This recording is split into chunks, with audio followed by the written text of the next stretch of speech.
आज हम बात करेंगे सम्राट अशोक के बारे में, द ग्रेट अशोक के बारे में। उनका जन्म कब हुआ था? 304 ईसा पूर्व में अशोक का जन्म हुआ था पाटलिपुत्र में। मौर्य वंश के तीसरे शासक थे अशोक। नेक्स्ट देख लेते हैं, अशोक के पिता का नाम क्या था? पिता का नाम बिंदुसार था और दादा का नाम चंद्रगुप्त मौर्य था। अशोक की माता का नाम क्या था? सुभद्रांगी उनकी माता का नाम था। अशोक के बारे में और देख लेते हैं। अशोक का फेमस नाम क्या थे? उनके देवनाम प्रिय के नाम से बुलाया जाता था उन्हें। प्रियदर्शी, चंद, अशोक, जयवर्धन। अशोक का राज्याभिषेक 269 ईसा पूर्व में हुआ था। 268 से 232 ईसा पूर्व तक उनका शासनकाल रहा था।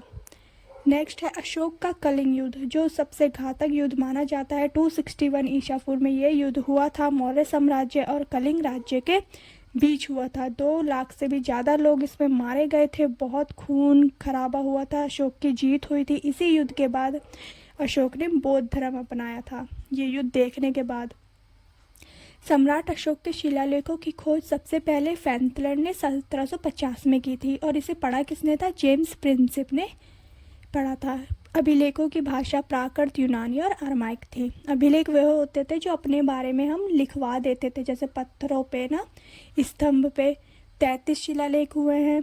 अशोक ने बौद्ध धर्म की दीक्षा किससे ली थी? उपगुप्त से ली थी। अशोक का 7वां अभिलेख भाब्रू शिलालेख सबसे लंबा है, ये इम्पॉर्टेंट है। 6 प्रमुख स्तंभ शिलालेख हुए हैं उसके, जैसे टोपरा, लोरिया हो गया, ये सब आपको पढ़ने हैं। नेक्स्ट देख लेते हैं, सम्राट अशोक ने 3री शताब्दी में ईसा पूर्व में श्रीनगर की स्थापना करी थी। अशोक की कितनी पत्नी थी? उनकी पत्नी का नाम देवी था और असधिमित्रा करुवाकी था।